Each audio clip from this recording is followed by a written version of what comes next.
तो देखिए कल हम लोगों ने जो एनालाइज किया था थर्ड चैप्टर में पीरियोडिक टेबल में कि एस ब्लॉक पी ब्लॉक में कौन कौन से एलिमेंट हैं, तो पढ़ लिया था। किसी भी पीरियड में कितने एलिमेंट्स होते हैं ये भी हम लोगों ने जान लिया था।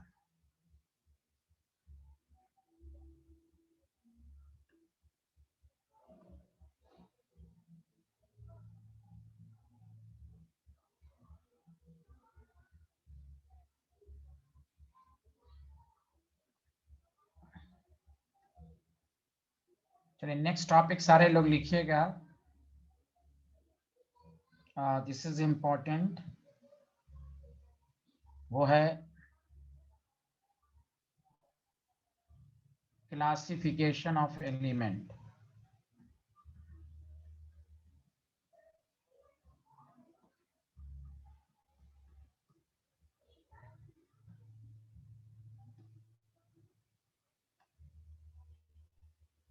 उसमें सबसे पहला है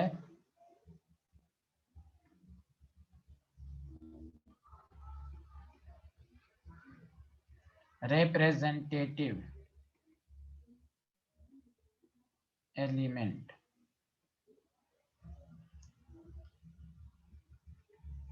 या जिसको नॉर्मल एलिमेंट कहते हैं।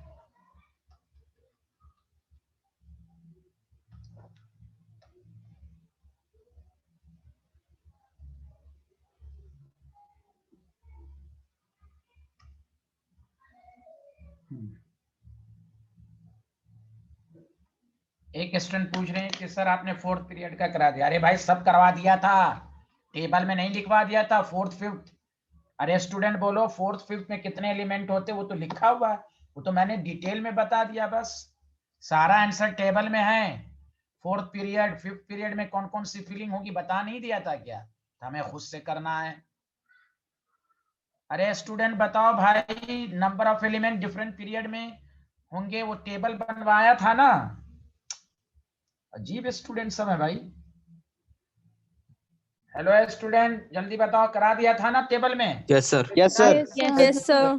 तो बस सब करवा दिया था उसमें। और सारे पीरियड में आंसर भी लिखा हुआ है। थर्ड पीरियड में कौन कौन सी फीलिंग होगी, फोर्थ में, सब टेबल में है। बस मैंने उसको स्कूल की लैंग्वेज के लिहाज से बता दिया कि आपको समझ में आए कि भाई रीजन के साथ, बाकी तो वही लिखा दिया। अजीब स्टूडेंट सब है भाई। रिप्रेजेंटेटिव एलिमेंट गौर से सुने क्या होते हैं, तो याद रखिए। एलिमेंट्स ऑफ, लिखना शुरू करें, elements of S and P block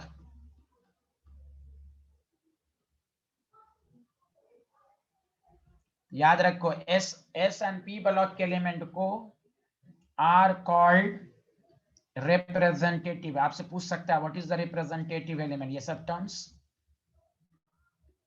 याद रखेंगे। उसके कहने का मकसद ये है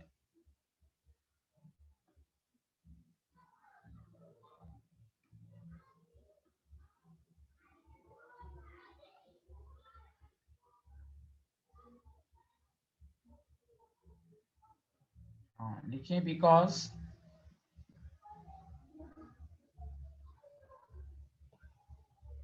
their outer shell electron represent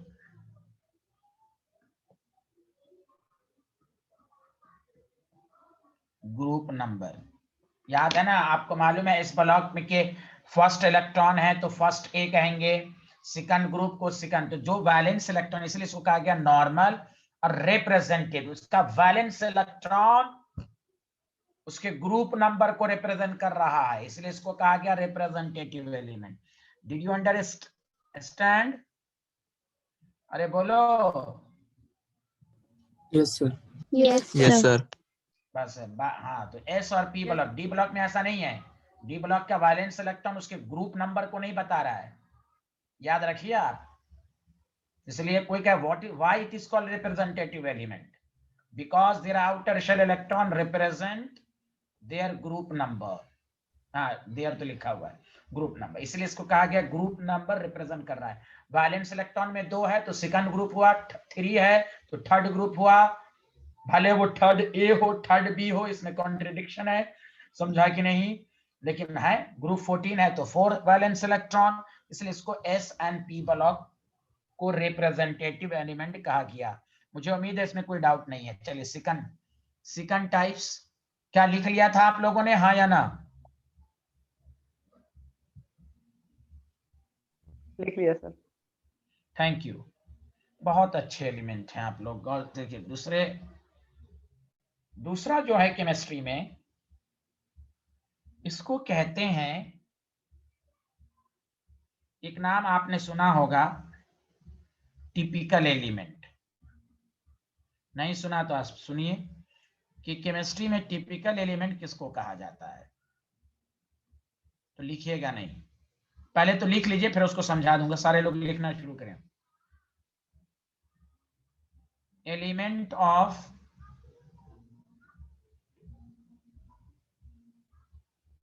third period, ये सब लाइन याद रखिए, आर कॉल्ड, केमिस्ट्री में इसको कहा जाता है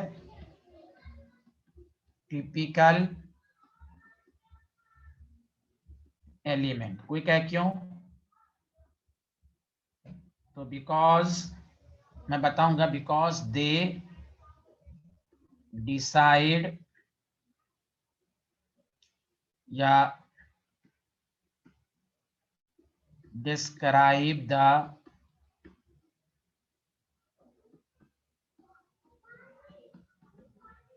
properties of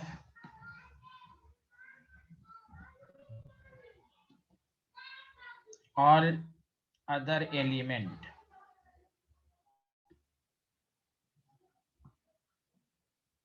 present in their own group। लिख लिया सारे लोग, हाँ या ना, जल्दी बताएं। अब मैं आपको समझा रहा हूं, ये लिख लिया सारे लोग? जैसे मैं मिसाल देता हूं, सारे लोग सुनो। ग्रुप फर्स्ट में पहला एलिमेंट है लिथियम, दूसरा है sodium, potassium, rubidium, caesium, francium. Group second है तो फ्रेंशियम तो रेडियो एक्टिव है, इसको छोड़ दीजिए। ग्रुप सेकंड में है बेरिलियम, मैग्नीशियम एंड आपके पास कैल्शियम, स्ट्रोंशियम, बेरियम, रेडियम वगैरह। कहा यह गया, गौर से सुनिएगा मेरे पॉइंट को, ये जो ग्रुप फर्स्ट की प्रॉपर्टीज है वो फर्स्ट मेंबर पर डिपेंड नहीं करती, सेकंड मेंबर पर डिपेंड करती है, और सेकंड मेंबर थर्ड पीरियड हो गया। देख लो क्यों कहा गया, because they describe the properties of all other element present in their own group. तो सेकंड पीरियड का मतलब ये हुआ, थर्ड पीरियड का मतलब ये हुआ, हर ग्रुप का सेकंड मेंबर जो होगा वो उस ग्रुप की प्रॉपर्टीज को डिस्क्राइब करेगा। मसलन मैं इस मिसाल देता हूं, आप ऐसे भी मिसाल देखिए, किसी भी बैच में जो टॉपर होता है उसकी प्रॉपर्टीज से डिसाइड नहीं होगा वो बैच, नॉर्मल स्टूडेंट को देखना पड़ेगा। किसी भी ग्रुप की फर्स्ट मेंबर की प्रॉपर्टीज इंटायरली डिफरेंट होती है। जैसे आप पढ़िएगा सेकंड बुक में, लिथियम नाइट्राइड बनाता है नाइट्रोजन के साथ, बाकी एलिमेंट नाइट्राइड बनाता ही नहीं है। तो हर फर्स्ट मेंबर की प्रॉपर्टीज अपने ग्रुप में अदर मेंबर से डिफरेंट होती है, इसीलिए किसी ग्रुप की जो प्रॉपर्टीज डिस्क्राइब होगी वो सेकंड मेंबर पर डिपेंड करेगी। सेकंड मेंबर अदर मेंबर की प्रॉपर्टीज को डिस्क्राइब करेगा इन देयर ओन ग्रुप। सुना सारे लोग, हाँ या ना? समझ में आ रहा है मेरी लैंग्वेज? अरे बोलिए। Yes sir. Yes sir. फिर से एक दफा, ग्रुप फर्स्ट की प्रॉपर्टीज फर्स्ट मेंबर पर डिपेंड करेगी कि सेकंड मेंबर पर? जल्दी बोलो। सेकंड। हाँ, सेकंड। इसी को सेकंड बुक में टॉपिक है, anomalous behaviour of lithium, entirely different properties. First member की प्रॉपर्टीज इंटायरली डिफरेंट होती है। वो डिसाइड नहीं करेगा, अगर डिसाइड करता तो सबको नाइट्राइड बनाना चाहिए था। आप देखिएगा लिथियम के जो सॉल्ट होते हैं वो हाइड्रेटेड फॉर्म में होते हैं, सोडियम NaCl कभी वो हाइड्रेटेड फॉर्म में नहीं होते, इंटायरली डिफरेंट। तो सेकंड बुक में यही पूरा इस ब्लॉक आप पढ़ेंगे। पूछा जाता है what is the anomalous behaviour of lithium, what is the anomalous behaviour of beryllium. तो typical element second member of the group को कहा जाएगा। तो आपसे अगर पूछा जाए एग्जाम्पल, तो देखो सोडियम हो गया, मैग्नीशियम हो गया, ग्रुप 13 में आपको हो गया बेरिल बोरॉन के बाद एल्यूमिनियम हो गया, सिलिकॉन है ग्रुप 14 में, कार्बन के बाद सिलिकॉन हो गया। सब थर्ड पीरियड है। 11 12 13 14 15 16 17 नियॉन को छोड़कर, नोबल गैस को छोड़कर, ये सब टिपिकल एलिमेंट कहलाता है। बोलिए, लिख लीजिए सारे लोग, समझ में आया? Yes sir. Yes sir. Yes sir. Yes sir. Yes sir. हाँ, very good, yes sir. Very good, very good, sir बहुत लास्ट अच्छा। स्लाइड लगा दो। हाँ, लगा दे रहे हैं। ये पहला स्लाइड है, जिन्होंने नहीं लिखा है स्क्रीनशॉट लें।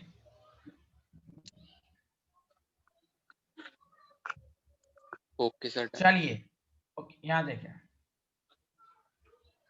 ये लिखें, ये लिख लिया सारे लोगों ने? Yes sir. Yes sir. Yes sir. कोई डाउट तो नहीं है? सच सच बताइए, पक्का? No sir, no doubt. हाँ, वेरी गुड।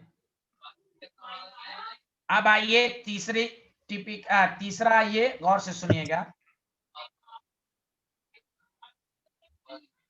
डायगोनल रिलेशनशिप, ये सब वर्ड आना चाहिए आपको।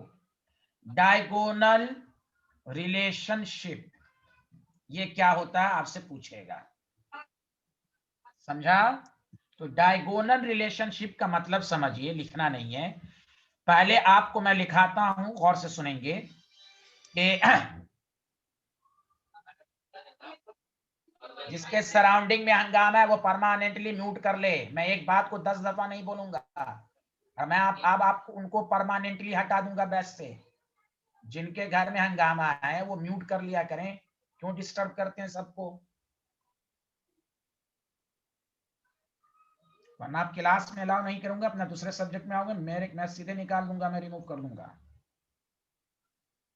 स्क्रीन पर नाम आ जाता है, जिनके घर में हंगामा है म्यूट कर लो।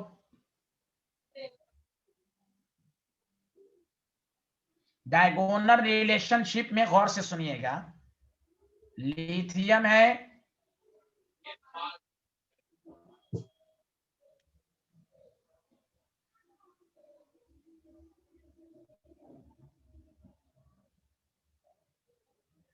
लिथियम, बेरिलियम,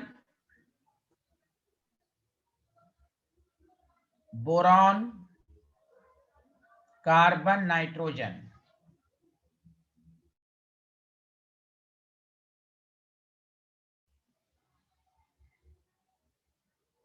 ये पीरियड सेकंड एलिमेंट है। अभी कुछ नहीं लिखिएगा, समझिए अच्छे से। पीरियड थर्ड है सोडियम,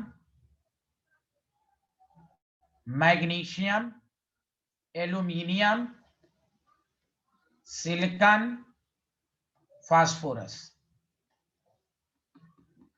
डायगोनल का मतलब होता है ये,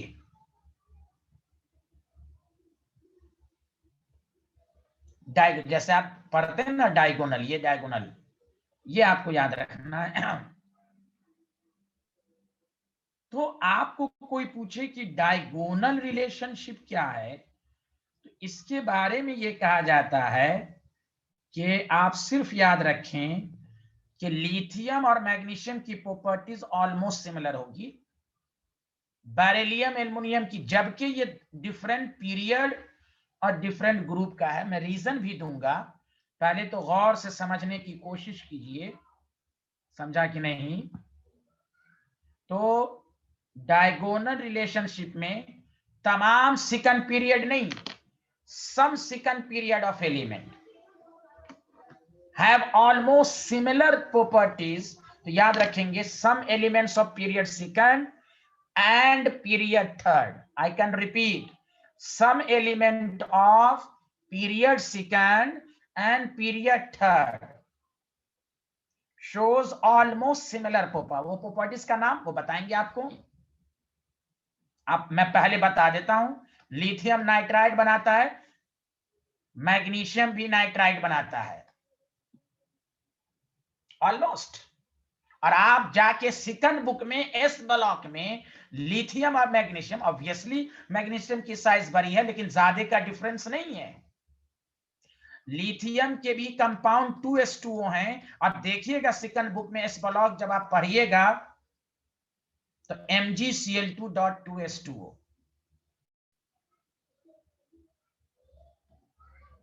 देखिए similar almost, diagonally opposite, diagonally. कोई नहीं बोल रहा है भाई, आ रहा है समझ में? मैसेज करें, मैसेज करें।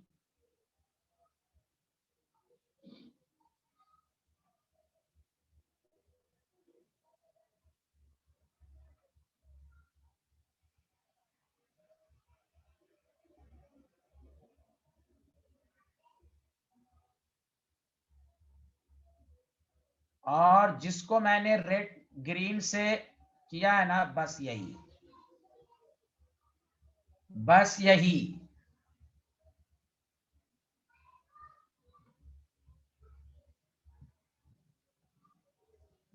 बाकी को नहीं, इसलिए मैंने कहा सम एलिमेंट्स, जबकि ये भी डायगोनली है, सबको नहीं करना है, उसके रीजंस हैं। तो ये सब पूछेगा आपको एग्जाम में, व्हाट इज द डायगोनल। मैं दोबारा, आप इस तरह लिख लीजिए आप लोग, मैं नीचे लिख देता हूं। चलिए लिखे सारे लोग।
हाँ लिख लिया तो बताइए, बताइए लिख लिया सारे लोगों ने? Yes sir. Yes, sir. Yes, sir. Yes sir.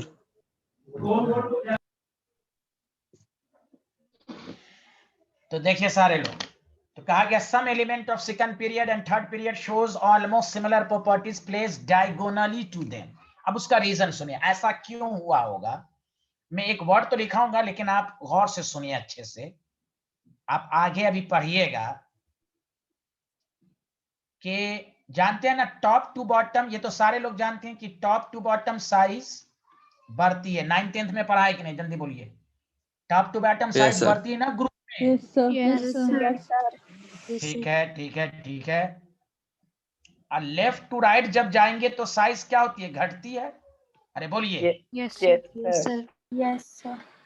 हाँ तो देखिए गौर से सुनिए, इधर देखिए एकदम स्क्रीन को। बेरिलियम से मैग्नीशियम अगर कोई properties, beryl top to bottom है, अगर कोई प्रॉपर्टीज बढ़ रही है तो लेफ्ट टू राइट घट रही होगी, अपोजिशन हुआ होगा। अरे बोलो, यही तो होता Yes, है ना। sir. Top Yes, to sir. Bottom Yes, अगर कोई sir. चीज घटती है तो इधर से बढ़ती है। तो वही हाल है कि इधर से बढ़ रही है तो इधर से घट रही है, तो इतना घट जाता है कि इसकी जो होता है कि लिथियम की प्रॉपर्टीज मैग्नीशियम के बराबर आ जाती है। टॉप टू बॉटम यानी opposition, compensation. Top to bottom बढ़ा, लेफ्ट टू राइट घटा, प्रॉपर्टीज ऑलमोस्ट सिमिलर हो जाती है। लेकिन यही तीन, लिथियम, बेरिलियम, बोरॉन, बस लिथियम की डायगोनल रिलेशनशिप मैग्नीशियम के साथ, बेरिलियम की एल्युमिनियम के साथ, बोरॉन की सिलिकॉन, बाकी नहीं। और ये अपने आप में एक टॉपिक है सेकंड बुक में एस ब्लॉक में, वहां पूरी प्रॉपर्टीज लिखी गई, लिथियम और मैग्नीशियम में डिफरेंस है, पूरी कौन कौन सी प्रॉपर्टीज है। इस चैप्टर में सिर्फ ये पढ़ना है कि what is the diagonal relationship, कौन कौन सी प्रॉपर्टी सिमिलर है, वो तो एक अलग बुक में अलग से टॉपिक ही है वहां। बस आपको ये समझना है कि what is the diagonal relationship. Some element of the second period and third period shows almost similar properties place diagonally to them. बताइए, सबको समझ में आया, हाँ या ना, जल्दी बताएं। Yes, sir. Yes, sir. Yes, sir. Excuse me, sir. बाकी इसके बाद, हाँ बोलिए, कुछ पूछना है। सर सिर्फ सम एलिमेंट्स में ही क्यों देखा जाता है डायगोनल रिलेशनशिप? क्योंकि और सब में प्रॉपर्टीज में बहुत ज्यादा डिफरेंसेस हैं, समझा। चूंकि नाइट्रोजन और जैसे जैसे आप इधर पीरियड बढ़ेगा तो आपको टॉप टू बॉटम जब जाएंगे तो और सब प्रॉपर्टीज में जो है देखा ये गया कि प्रॉपर्टीज ऑलमोस्ट सिमिलर नहीं है। कार्बन और फास्फोरस की प्रॉपर्टीज इंटायरली डिफरेंट। अब मैंने आपको रिजम्बल दिया कि लिथियम नाइट्राइड बनाता है, मैग्नीशियम भी नाइट्राइड बनाता है। ओके, बोलिए ना हाँ या ना, बोलिए। हाँ ये सब, हाँ तो ये सब है कि प्रॉपर्टीज जो है लिथियम मैग्नीशियम ही की, मैंने कहा ना ये सेकंड बुक में देख आप पढ़िएगा, वहां पूरी प्रॉपर्टीज बताई गई है कि कौन कौन प्रॉपर्टीज सिमिलर हैं। कार्बन फास्फोरस की properties entirely different, not diagonally है भी, फिर भी नहीं है। इसलिए सम एलिमेंट के बेसिस पर एक रिलेशनशिप बना डायगोनल। अगर पूरा होता तो पूरा लिखा जाता, लेकिन नहीं है, उसके रीजंस हैं। ओके, सबको समझ में आ गया। Yes, sir. Yes, sir. हाँ इशिका सेन, आपको नहीं समझ में आया क्या? सर अब समझ में आ गया। अच्छा माशाल्लाह, बहुत तेज हैं आप। अब आइए चौथा लिखिए, transition element.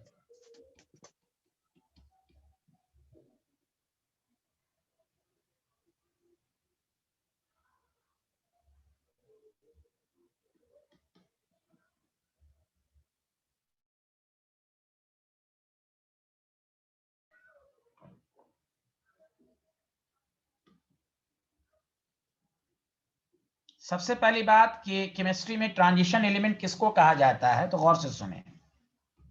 D block elements जो आपको मैंने कल पढ़ा दिया था, D block elements are called transition element.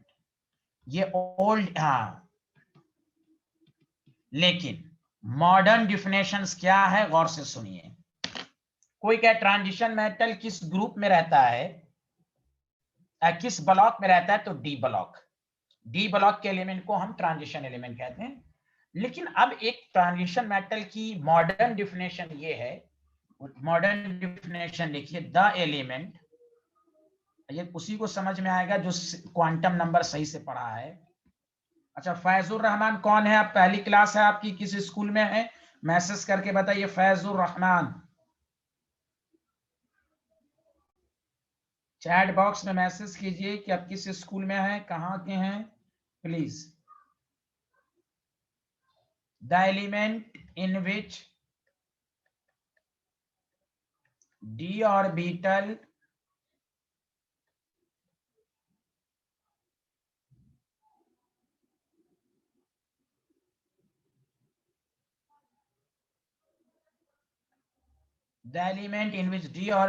is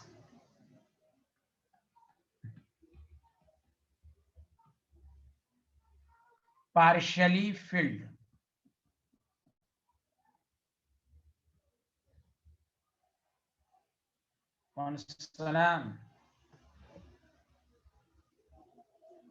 So the element in which d orbital is partially filled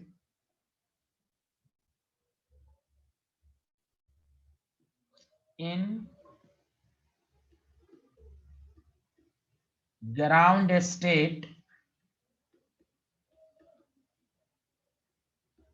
or in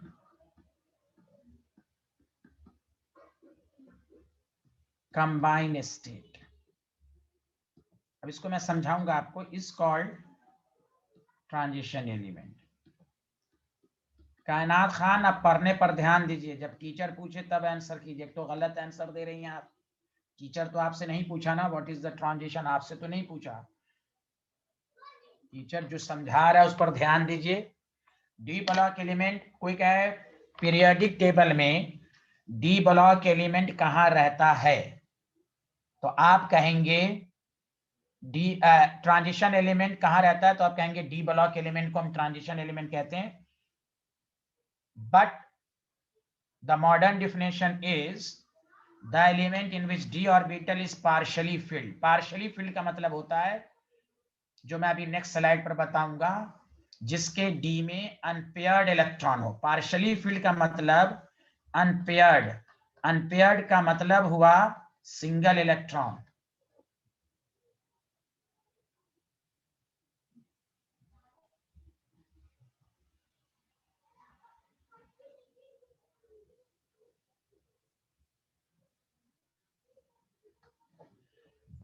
The element in which d orbital is partially filled in ground state or in combined state is called transition element. Partially filled means unpaired electron. अब मैं मिसाल दे रहा हूं, सारे लोग गौर से सुने. कोई कहे स्कैंडियम ट्रांजिशन एलिमेंट क्यों है, तो आप इलेक्ट्रॉनिक कन्फिगरेशन लिखिए. तो बताइए डी में अनपेयर्ड इलेक्ट्रॉन है, हाँ या ना, जल्दी बताइए. है? अरे डी में पार्शियली फील्ड है ना, सारे लोग बताओ ना जो पढ़ चुके हो. Yes sir. हाँ ओके, ये सब है. लेकिन आप गौर से सुनो, ये बहुत ही मशहूर पॉइंट है. 3 एलिमेंट को छोड़कर Zn, Cd और Hg are D block element. कल पढ़े थे 3d में जिंक है, 4d में Cd और 5d में Hg. Are D block element. This is very important line, but they are not transition element. इससे ये साबित हुआ हर ट्रांजिशन एलिमेंट डी ब्लॉक है, but her D block transition element नहीं है. कोई भी पूछे ट्रांजिशन मेटल पीरियोडिक टेबल में कहाँ रहता है, तो डी ब्लॉक में. 3 डी ब्लॉक एलिमेंट को छोड़कर तमाम D block element transition element है. अब ऐसा क्यों है, रीजन बताया जाएगा. तो आपसे ये पूछेगा why Zn, Cd and Hg are D block element but they are not transition element. इसकी कैरेक्टरिस्टिक्स ट्रांजिशन मेटल से नहीं है. तो कोई कहे क्यों, तो because they have completely filled d orbital, completely filled d orbital in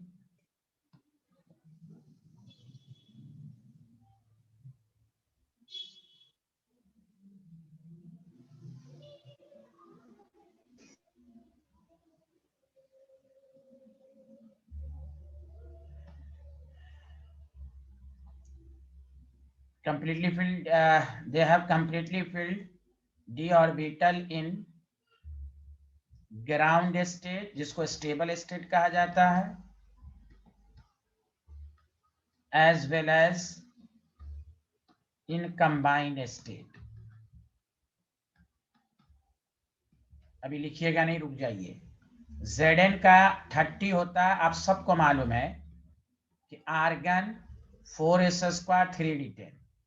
बताइए क्या डी कंप्लीटली फिल्ड है, हाँ या ना, जल्दी बोलिए। Yes, sir. Yes, Yes, sir. तो ट्रांजिशन एलिमेंट के लिए कहा गया पार्शियली फिल्ड, लेकिन यहीं पर देख के नहीं बोल देंगे कि ये ट्रांजिशन नहीं है, कहा गया अब कंबाइंड। कंबाइंड का मतलब हुआ इस पर चार्ज आएगा +2, तो +2 भी जब लिखोगे तो फिर भी, अब बताओ डी फिर भी कंप्लीटली फिल्ड है, हाँ या ना, जल्दी बोलो। Yes sir. Yes, sir. हाँ, तो अब कहेंगे ये ट्रांजिशन एलिमेंट नहीं, दोनों में कंप्लीटली फिल्ड होना चाहिए। दोनों में किसी एक में भी पार्शियली फिल्ड होता तो ये ट्रांजिशन एलिमेंट होता। क्योंकि ट्रांजिशन एलिमेंट का मतलब होता है वेरिएबल ऑक्सीडेशन स्टेट, ये फिक्स्ड चार्ज, ये फिक्स्ड चार्ज दिखाता है। उसी तरह कैडमियम 48, क्रिप्टन 4s²,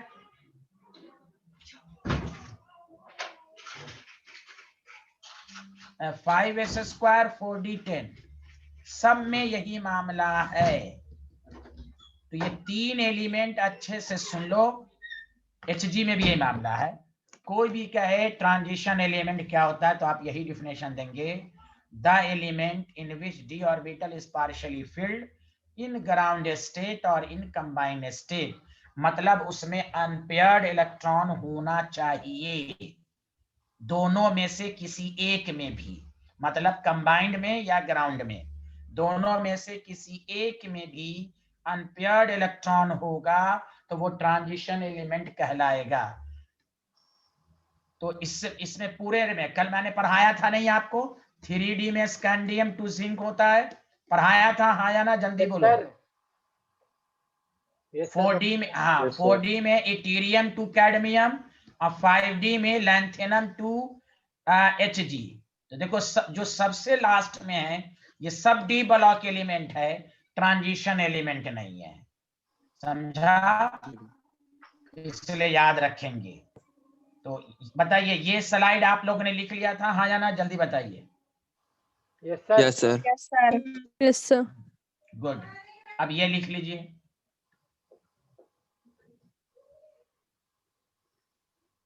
कंबाइन का मतलब होता है इसी का किसी के साथ कंबाइन करना, इलेक्ट्रॉन का लॉस या गेन करना। इसी का शेन कंबाइन करेगा तो इलेक्ट्रॉन लॉस होगा ना। हेलो, कंबाइन का मतलब इलेक्ट्रॉन गेन या लॉस करेगा ना, इसलिए चार्ज आएगा। कंबाइन का मतलब चार्ज आना।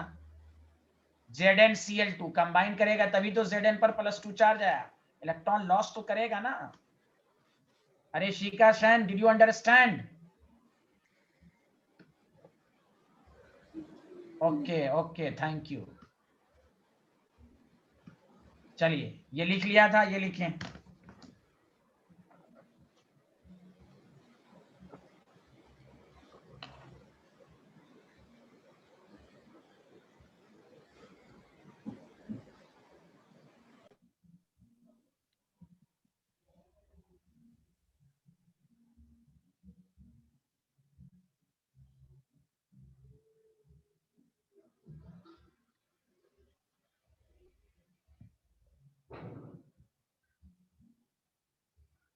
हाँ, सब लोगों ने लिख लिया?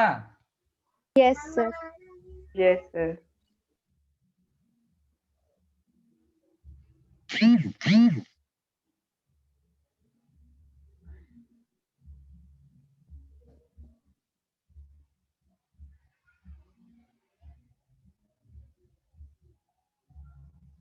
कंबाइन का मतलब होता है इलेक्ट्रॉन का लॉस होना। मेटल है तो इलेक्ट्रॉन लॉस करेगा। कंबाइन का मतलब तो दोनों होता है, लॉस या गेन, लेकिन चूंकि यहां मेटल है तो लॉस की बात होगी। बताइए लिख लिया सारे लोग? बोलिए लिख लिया? Yes sir.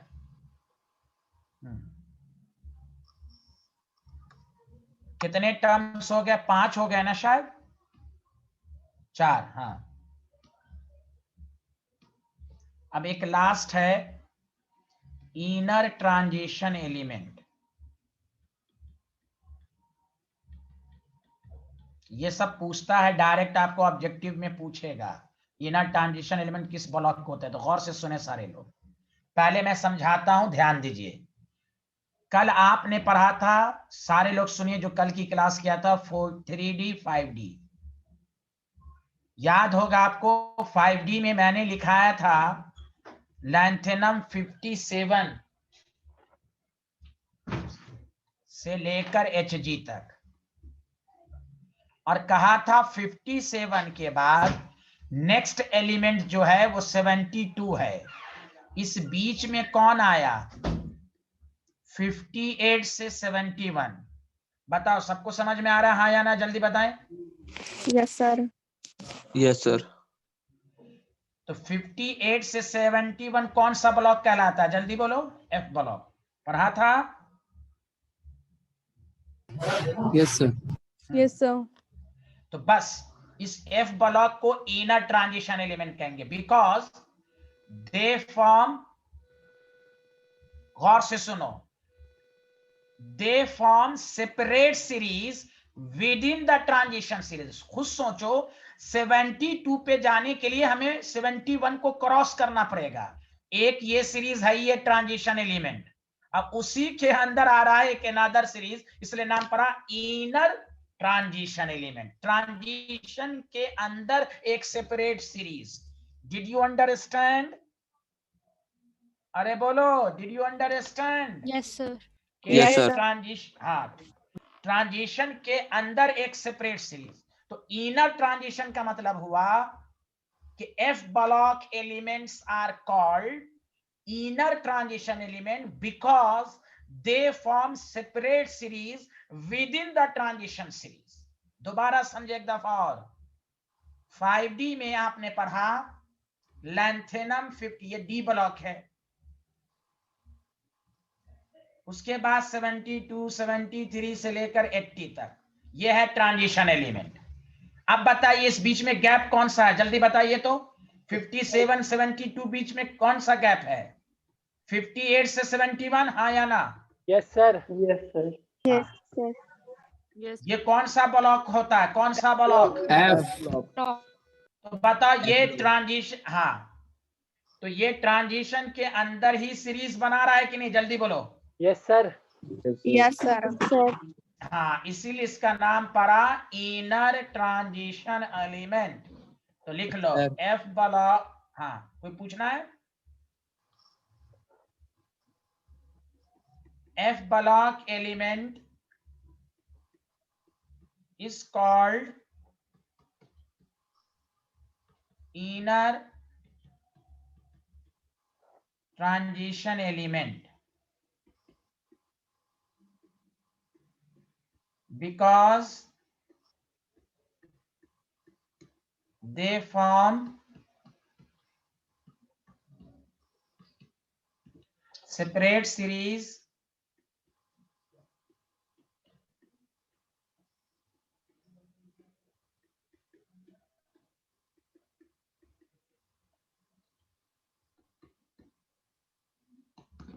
बताइए, किसी को डाउट है इसमें? जल्दी बोलिए हाँ या ना। No sir.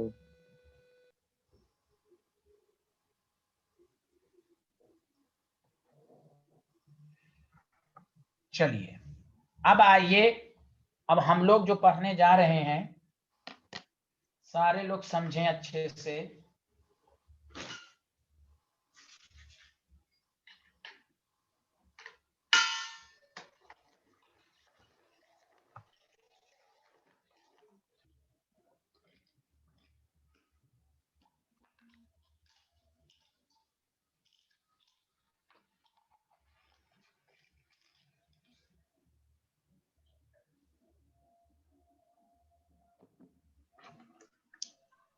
हाँ, लिख लिया सारे लोग हाँ या ना? जल्दी बताइए।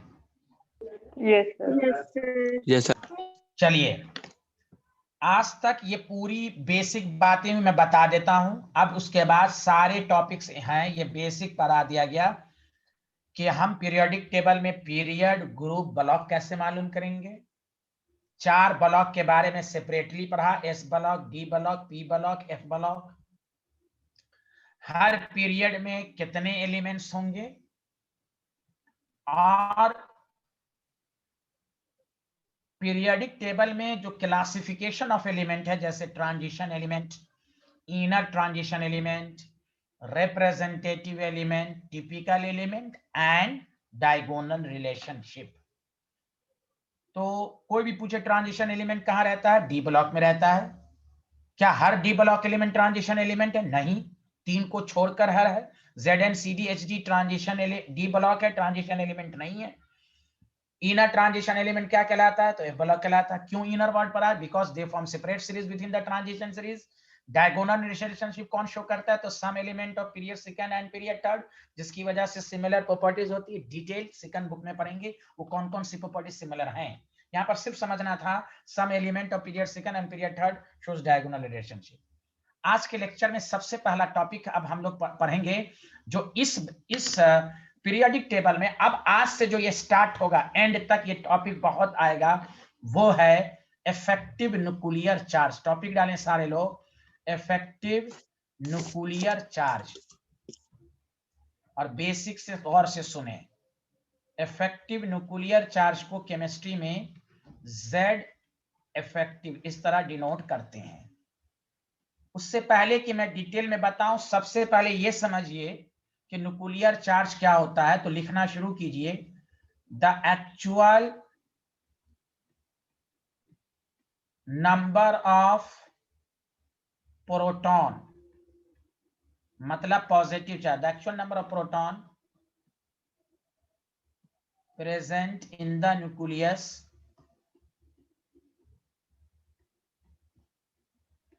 Is called nuclear charge. मतलब प्रोटॉन नंबर को, पॉजिटिव चार्ज को। इसमें किसी को कोई प्रॉब्लम? तो जब भी अब, लेकिन हमें पढ़ना है इफेक्टिव न्यूक्लियर चार्ज। बताइए, यहां तक सबको समझ में आया? हाँ या ना, जल्दी बोलिए। Yes, sir. Yes, sir. जब भी केमिस्ट्री में वर्ड हो न्यूक्लियर चार्ज का, तो क्या मतलब समझिएगा? प्रोटॉन नंबर, न्यूक्लियर, न्यूक्लियस के अंदर पॉजिटिव चार्ज। अब मैं 5 मिनट में भाषण दूंगा, उसको आप अच्छे से समझेंगे प्लीज।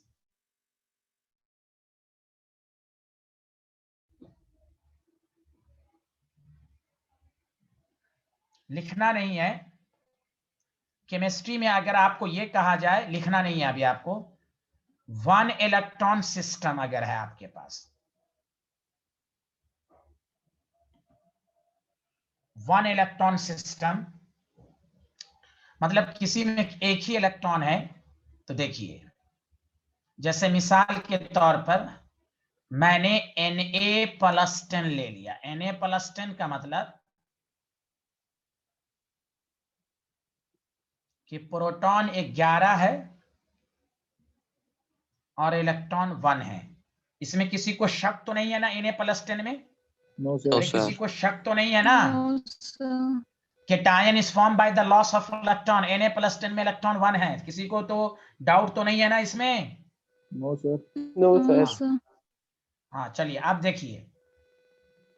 तो मतलब ये कि ये न्यूक्लियस है और आपके पास ये सिंगल इलेक्ट्रॉन है और यहाँ 11 प्रोटॉन है, ये इलेक्ट्रॉन है। तो सारे लोग मिलके बताओ, इस इलेक्ट्रॉन पर न्यूक्लियस की तरफ से क्या लगेगा? फोर्स ऑफ अट्रैक्शन, हाँ या ना? Yes, sir. Yes, sir. Yes, sir. और मैं एक लाइन लिख रहा हूं, गौर से सुनो। दिस इलेक्ट्रॉन लिखना नहीं है, सारे लोग स्क्रीन को देखें। This electron feels full force of attraction. ये 11 आदमी इस अकेला को मार रहा है, समझा? लेकिन अगर केमिस्ट्री में मल्टी इलेक्ट्रॉन सिस्टम बोला जाए तो उसकी कहानी सुनो अच्छे से। यही सोडियम है आपके पास, अगर हम लें तो अब इसमें इलेक्ट्रॉन 11, प्रोटॉन भी 11। तो देखो ये न्यूक्लियस है, 11 प्रोटॉन है यहां पर। अच्छे से सुनना, ये फर्स्ट शेल है तो इसमें 2 इलेक्ट्रॉन है। सेकंड शेल है तो इसमें 8 इलेक्ट्रॉन है। और यहां आपके पास ये वैलेंस इलेक्ट्रॉन है। अब आप बताइए, सब आपके सामने है, बताओ इस वैलेंस इलेक्ट्रॉन पर न्यूक्लियस की वजह से फोर्स ऑफ अट्रैक्शन लगेगा, लेकिन इनर शेल की वजह से इस इलेक्ट्रॉन पर रिपल्शन भी लगेगा कि नहीं? अरे बोलो हाँ या ना। Yes, sir. Yes, sir. sir. अरे इनर शेल की वजह से रिपल्शन भी हो रहा है ना। अरे बोलो भाई। जी सर। Yes, sir. Yes, हाँ, Yes, sir. देख लो अच्छे से, न्यूक्लियस और वैलेंस इलेक्ट्रॉन के बीच में इनर शेल है, पर्दा के काम कर रहा है। इसीलिए इस टॉपिक के बाद हम आपको पढ़ाएंगे शील्डिंग इफेक्ट, बचाना। ये समझ लिया तो शील्डिंग भी समझ लेंगे आप। तो इफेक्टिव न्यूक्लियर चार्ज इसी को कहते हैं। इफेक्टिव, जैसे आप फिजिक्स में पढ़ते हैं वेक्टर, रिजल्टेंट। अब इस इलेक्ट्रॉन पर फोर्स ऑफ अट्रैक्शन भी है और रिपल्शन भी है। क्या ये electron full force of attraction feel कर रहा है? नहीं। दिस इलेक्ट्रॉन, देखो इंग्लिश का word, does not feel full force of attraction. इसको बचाने वाला आ गया इनर शेल में। यहां बेचार 11 प्रोटॉन यहां भी है, 11 यहां भी है, लेकिन यहां 11 का 11 लग रहा है, यहां 11 तो है, लेकिन 11 है, लेकिन इस इलेक्ट्रॉन पर फोर्स ऑफ अट्रैक्शन इसके कंपैरिजन में कम है। Did you understand everyone? हाँ या ना, जल्दी बोलो। Yes, Yes, sir. sir. Yes, sir. इसी को इफेक्टिव न्यूक्लियर चार्ज कहते हैं। मतलब यहां पर Z इफेक्टिव जो होगा, एकदम एक लाइन में समझो, Z effective less than actual number of proton. बस 11 दिखने में है, लेकिन यहां पर इफेक्टिव न्यूक्लियर चार्ज जो होगा वो लेस देन 11 होगा। मतलब इफेक्टिव भी प्रोटॉन ही नंबर है, लेकिन एक्चुअल प्रोटॉन से कम है। बोलो बोलो, आया कि नहीं? बोलो। Yes, sir. Yes, sir. Yes, sir. अरे बोलो, इफेक्टिव न्यूक्लियर Yes, चार्ज का sir. मतलब बताओ।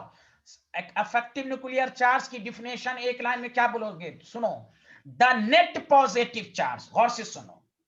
The net positive, net word लगाना, net positive charge experienced by outer electron is called effective nuclear charge.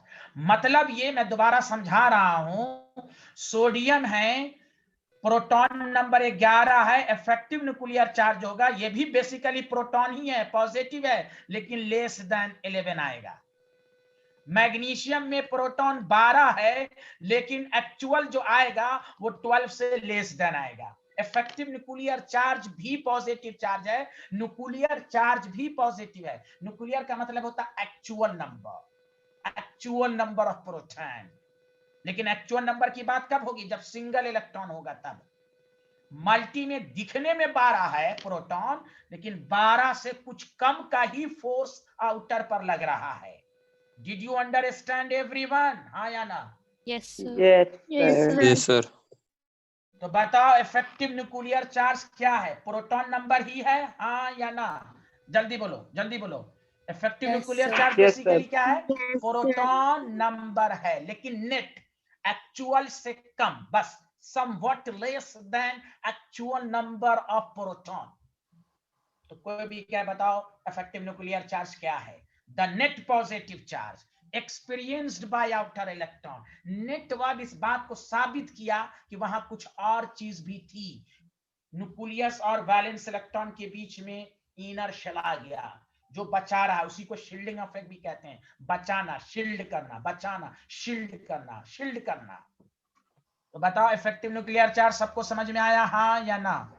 Yes, sir. Yes, sir. Yes, sir. Ishika Sen को आया?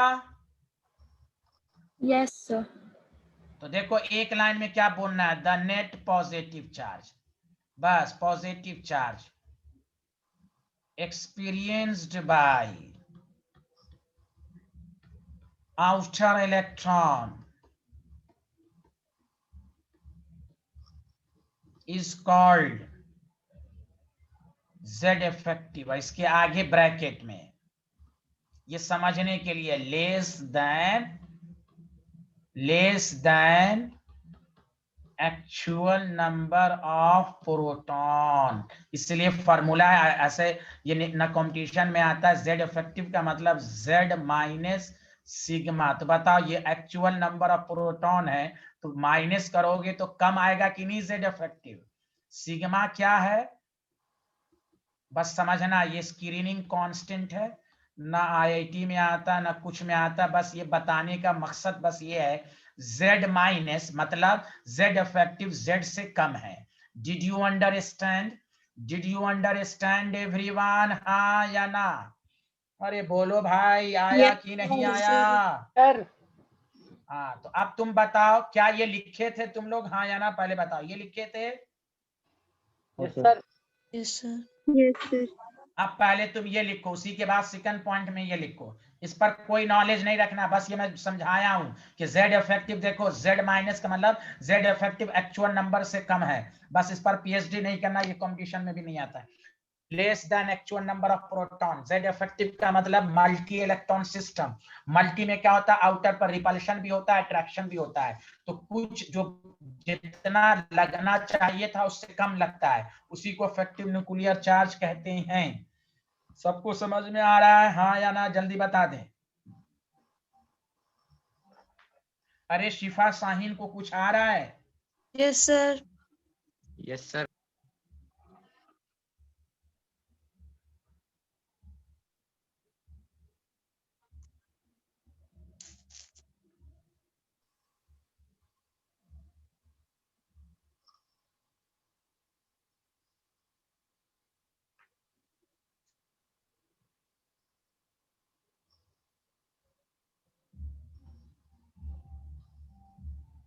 फैजुर रहमान, आप मेरा number, Faizur Rahman can you hear me?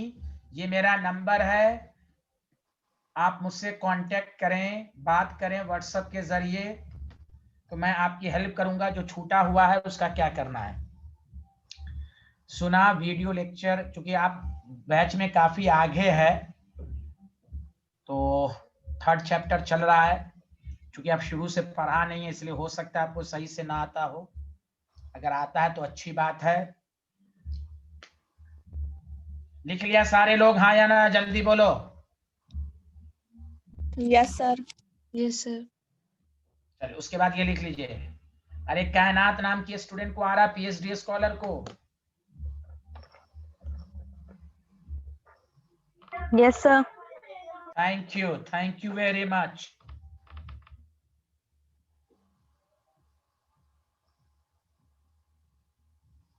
Tahira Tanveer को आ रहा है?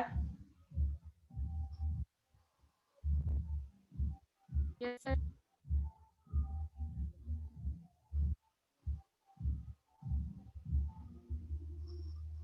अरे हर्षित, लगता है तुमको केमिस्ट्री से प्यार हो गया क्या? कितना पढ़ोगे यार हर्षित बाबू, तुम तो दिन भर केमिस्ट्री पढ़ते रहते हो यार। यस सर आप टीचर ही इतने अच्छे हैं सर। नहीं, हम कह रहे थे तुम सुबह वाले बैच में रहते तो तुम ज्यादा अच्छा रहता, उसमें बहुत अच्छे से करता हूँ ना पूरा। वो तुम करोगे तो बहुत फायदा होगा, सुबह वाला।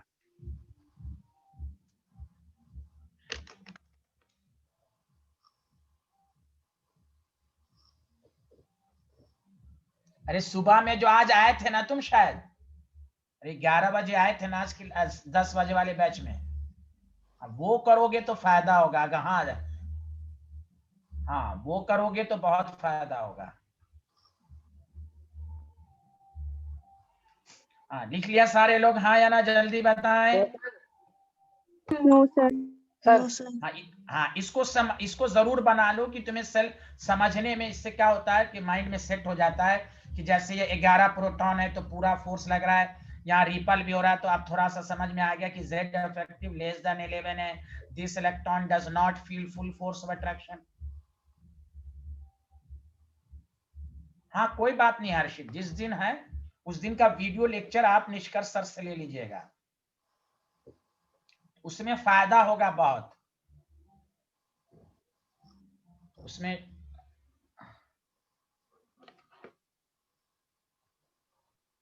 हाँ, आप बताइए, क्या has everyone completed this slide? Hello No, my no, student. sir. Okay okay student, okay. अरे नूर फातिमा को आ रहा है समझ में? Yes sir. Okay, very good. तो एक दफा रिपीट कर रहा हूं, कोई भी पूछे इफेक्टिव न्यूक्लियर चार्ज बेसिकली है क्या, तो कहिए बेसिकली ये प्रोटॉन नंबर ही है लेकिन एक्चुअल प्रोटॉन से कम है।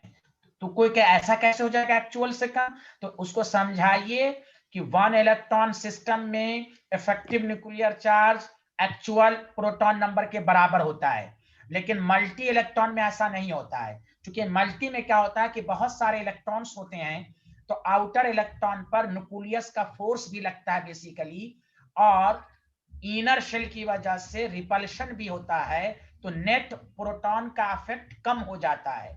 तो कितना कम होता है ये मैथमेटिक्स है जो हमें नहीं पढ़ना है, बस हमें ये समझना है कि effective nuclear charge basically net positive charge experienced by outer electron. Did you understand everyone? मैं बहुत दफा रिपीट करके बोल दिया। Yes, sir. Yes sir. चलिए अब आइए कि इस पर क्वेश्चन कैसे आएंगे। तो फैक्टर लिखो, फैक्टर अफेक्टिंग द, आराम से बैठें, factor affecting the effective nuclear charge. देखो कैसे क्वेश्चन आएगा। इफेक्टिव न्यूक्लियर चार्ज का क्वेश्चन सेकंड चैप्टर में है, सुन लो। एनसीईआरटी का लास्ट पेज पर, सेकंड चैप्टर के लास्ट पेज पर क्वेश्चंस हैं इसके, ये सुन लो। तो पहला है, ध्यान देना, लिखना मत, पहले सुनो। वैल्यू ऑफ एन, सारे लोग बताओ यहाँ एन, कोई नहीं बोलेगा, कोई नहीं बोलेगा। नूर फातिमा, ये एन क्या रिप्रेजेंट कर रहा है? नूर फातिमा, कोई नहीं बोलेगा। The shell. Very good. Which is also called, shell को 11th की केमिस्ट्री में also called the principal quantum number. Thank you very much, a lot of thanks, very good, very good, good। ये है वैल्यू ऑफ एन, मतलब shell, principal quantum number. गौर से सुनिए, effective nuclear charge N पर depend करता है, ध्यान दें।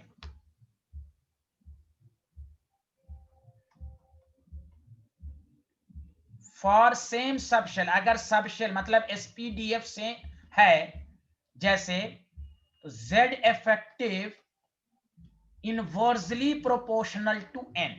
खुद सोचो, n अगर दूर है, देखो देखो अच्छे से सुनो, ये न्यूक्लियस है, अब बीच में और शेल आ गया, n की वैल्यू बढ़ रही है, देखो देखो। तो बताओ इफेक्टिव न्यूक्लियर चार्ज किसमें? इसमें तो और कम हो जाएगा ना, इनर शेल बहुत ज्यादा हो गया, इसमें 2। तो बताओ जो n की वैल्यू कम होगी तो इफेक्टिव न्यूक्लियर चार्ज भी तो ज्यादा होगा। बोलो बोलो, हाँ या ना? Yes Yes, sir. सर। हाँ हाँ, देखो देखो, इफेक्टिव न्यूक्लियर चार्ज का मतलब प्रोटॉन नंबर। तो जितना नजदीक रहेगा उतना फोर्स ऑफ अट्रैक्शन ज्यादा होगा। मतलब एग्जाम्पल, तुमको कहेगा एग्जामिनर 2s एंड 3s, बताओ Z इफेक्टिव किसका ज्यादा? तो कहो 2s का ज्यादा। बोलो बोलो, आया सबको समझ में, हाँ या ना? Yes sir. Yes sir. Allah, sir कहाँ 3s हो का तुम? ज्यादा होगा क्यों? सर, वो क्यों? क्योंकि Z effective direct inversely proportional है n के। इनवर्सली Yes, है sir. तो n की वैल्यू ज्यादा, तो Z इफेक्टिव कम। यस अरे सर, इनवर्सली है ना, तो डायरेक्टली कहाँ है, 2s का ज्यादा होगा ना, n की वैल्यू कम है ना यहाँ। ज्यादा पूछा है, सॉरी सर। ओह नहीं नहीं, तो मैं ये ऑर्डर आपके सामने, ऑर्डर सही है ना, ये मैं पूछ रहा हूँ। अरे कहाँ ध्यान है, 2s और 3s में z इफेक्टिव किसका ज्यादा होगा, 2s का 2s का ज्यादा। तो फिर अरे डाउट क्लियर हुआ नूर फातिमा? यस सर, तो फिर n की इनवर्सली है, n तो है ना, n इसका ज्यादा है, दूर हो गया, दूर हो गया तो इनर शेल ज्यादा आ जाएगा। अरे सबको समझ में आया, Ishika, Shane, Saksham, Tayra, Tariq? Yes, sir. Yes sir, समझ में आ गया। यस सर, फिर से 3p 2p 4p। आप बताओ ऑर्डर ऑफ z इफेक्टिव किसका ज्यादा इसमें? अरे किसका 2p ज्यादा है? 2p। उसके 2p बाद 3p 4p 4p। बस जब सब शेल सेम रहे तो n को देख लो, जब सब शेल सेम रहे तो n को देख लो, n को देख लो। अरे बोलो मेरे भाई लोग, आ रहा समझ में? हाँ या Yes, ना? sir. आ रहा है. Yes sir.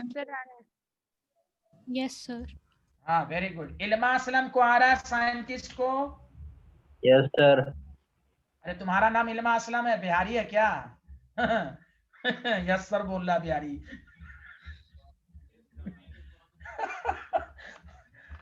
अजीब बापला भाई। लिख लिया सारे लोग, हाँ या ना? जल्दी बोलो। अरे लिख लिया? Yes Yes, sir. sir. Yes sir, लिख लिया। Yes, sir. आप देखो। अच्छा नहीं लिखा, इसकी आवाज कितनी खराब, नो सर, एकदम पत्थर पत्थर की तरह बोलता है, रोड़ा पत्थर में लगता है, मारता है, आराम से नहीं बोलता है। नो सर, आराम से, नो सर, प्यार भरी मीठी आवाज में बोलो। बोलता है ऐसा, हरियाणवी लैंग्वेज बोलता है, नो सर, पत्थर लगता है, मारता है, इसे ऐसा बोलता है ये बिहारी। अरे बोलिए, सबको समझ में आ रहा है हाँ या ना? जल्दी बोलिए। Yes, sir. Yes, sir. Very good, Yes, sir. Very good, हाँ वेरी गुड, वेरी गुड। आप देखो दूसरा फैक्टर गौर से सुनना, टाइप्स ऑफ सबशेल। अरे जानवी को समझ में आ रहा है? Janvi, types of subshell, subshell को कब देखेंगे? Yes sir. Okay, value of n is same, जब n सेम रहे तो सबशेल। अब बताओ सारे लोग, SPDF में बताओ नजदीक कौन है? नजदीक कौन है? S. S। तो ऑर्डर ऑफ Z इफेक्टिव जो होगा, देखो दोनों क्वेश्चन से ये साबित हुआ, जितना खांसी कौन कर रहा है, दवा खाएं, सिरप पिए, गौर से सुने, कि जितना न्यूक्लियस के नजदीक होगा उतना इफेक्टिव न्यूक्लियर चार्ज ज्यादा होगा। जैसे मिसाल लो, मिसाल देखो, के पूछेगा 2s 2p। अब बताओ n की वैल्यू सेम है? अरे बोलो बोलो, n की वैल्यू Yes, सेम sir. है? Yes, sir. Yes, Yes, sir. तो z इफेक्टिव किसका ज्यादा होगा, s का?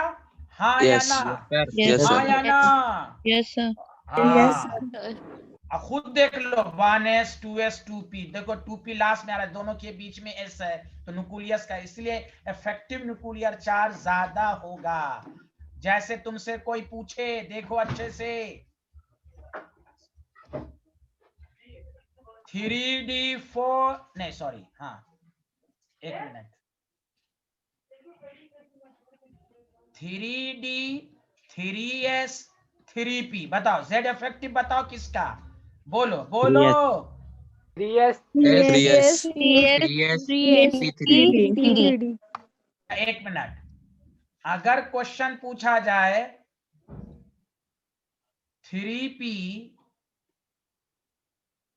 एक मिनट, 3d 5s 5p, बोलो किसका इफेक्टिव न्यूक्लियर चार्ज ज्यादा? बोलो बोलो। 3D. 5s। No no no no no no, 3d 3D 5s 5p। Oh my god, अरे ये रूल तभी लगेगा जब n सेम। अब चूंकि ये ज्यादा नजदीक है ना, देखो 1s 2s 2p 3s, 3p 4s 3d 4p 5s कितना दूर है? ओ माय गॉड, उससे पहले आता है 3d। ये रटिएगा मत, एस नजदीक होता है, एस नजदीक होता है। अरे एस तभी नजदीक होगा, एन पर भी डिपेंड करेगा। एन एन बोलो, आया समझ में? Yes, sir.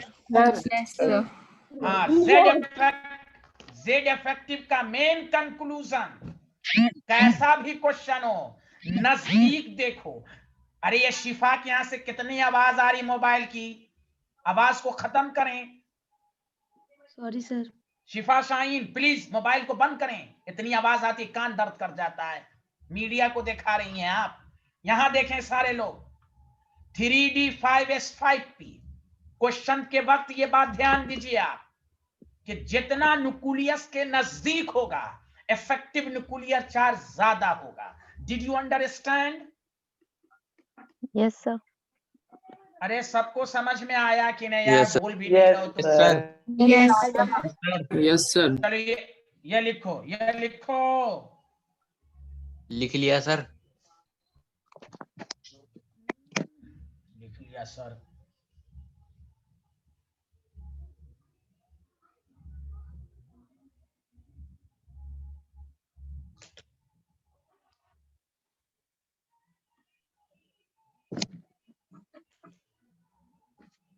हाँ बोलिए, लिख लिया सारे लोग? ये स्लाइड लिख लिया? Yes, sir. Yes, sir. Yes, sir. ये लिखिए, ये लिख लीजिए।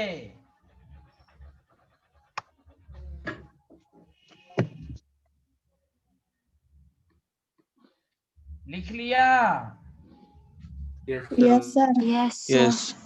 Okay bye.